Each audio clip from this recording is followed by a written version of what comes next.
Today we're going to be getting started with RadDataBars. As a reminder, RadDataBars is part of the Telerik RAD controls for Silverlight and WPF control suites for .NET XAML development. In today's video, we're going to look to accomplish three things. When I mention RadDataBars, I'm actually talking about the RadDataBar, the StackedDataBar, and the StackED100DataBar. So we're going to see examples of how to create all three of these and how you can start getting them incorporated into your projects today. Stepping into Visual Studio, I'm going to create a brand new Telerik project with the Telerik Visual Studio extensions. Choose Telerik and Silverlight from the install templates. I want to make sure we're doing a C# RAD controls Silverlight application, and we'll call this RadDataBars.getting-started. We want to do a new Silverlight 5 project since we're using the Q1 2012 release. Click OK. And from the project configuration wizard, I want to go ahead and select data visualization. Since the DataBars live within that assembly, selecting that will also select all its dependencies, so we can go ahead, click Finish, and have our new project generated for us. Now that Visual Studio is all loaded up, we can see that we have the Telerik Windows Controls Data Visualization, and Telerik Windows Data Assemblies already set in our project. So we have everything set thanks to the Visual Studio extensions. We can also see that the Telerik namespace has been generated for us, so we don't have to worry about adding that to our initial page. Always a handy helper. The first thing I want to do is add some grid, row, and column definition. Just because I'm going to want to display a few different data bars, I want to make sure our project is set up to actually display them. So I say grid, row definitions, and add 4 row definitions. And we're going to go ahead and come back here and say height equals 40, and copy and paste this for the next 3. Or next 2 rather.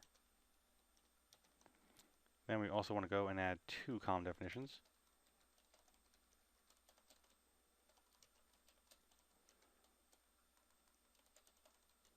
Just because we're going to want to have some labels for our data bars. So next step, like I mentioned, I want to put a brand new label in here. So text block, text equals RadDataBar, horizontal will center, vertical will center. We can go ahead and copy this 2 more times. Now where we're going to fix this, RadStackedDataBar and RadStacked100DataBar.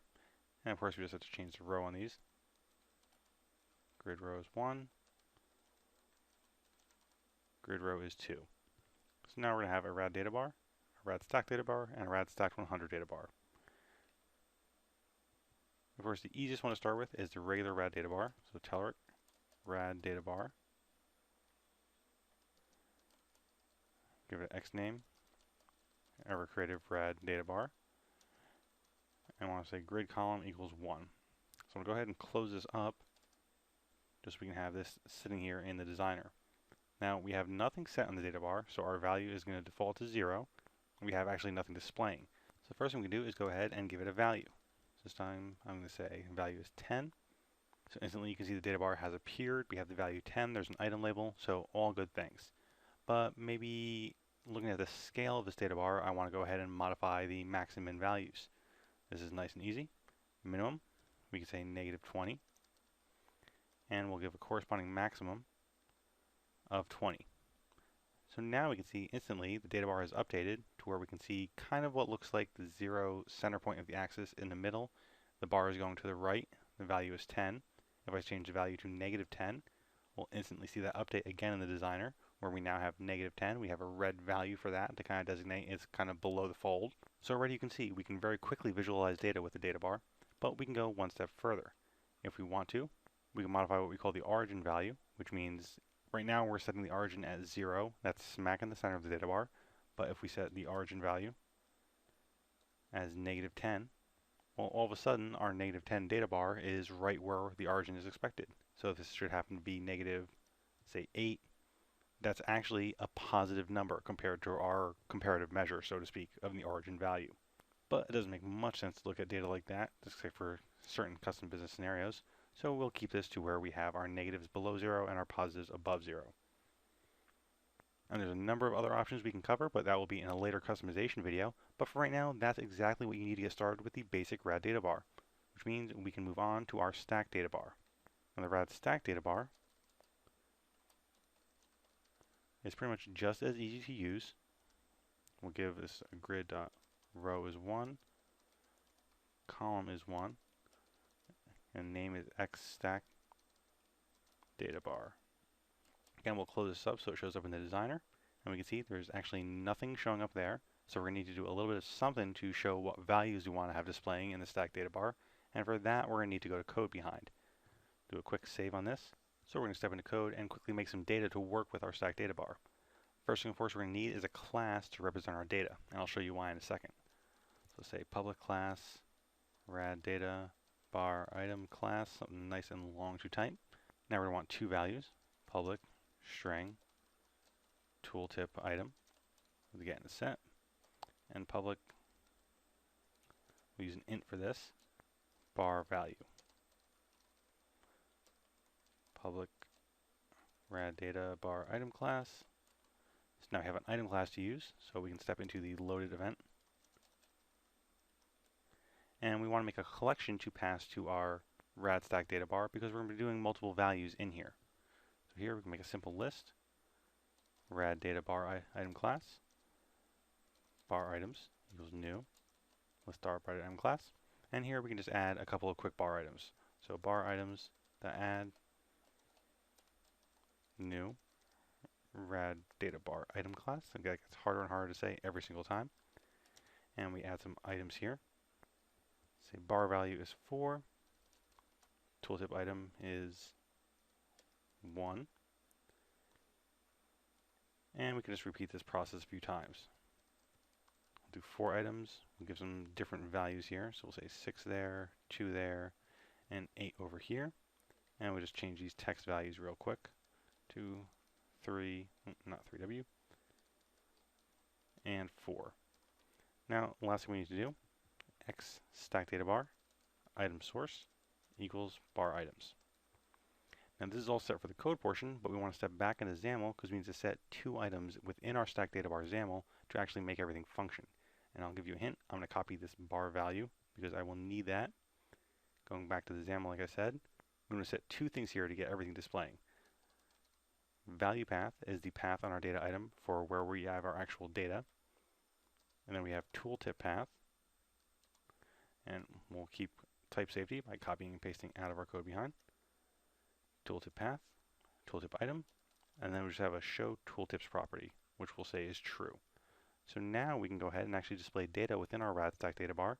So if we run this and look at Internet Explorer, we can now see that our first data bar is in fact displaying, and our second data bar is showing the data that we added to it with the tooltips that we appropriated.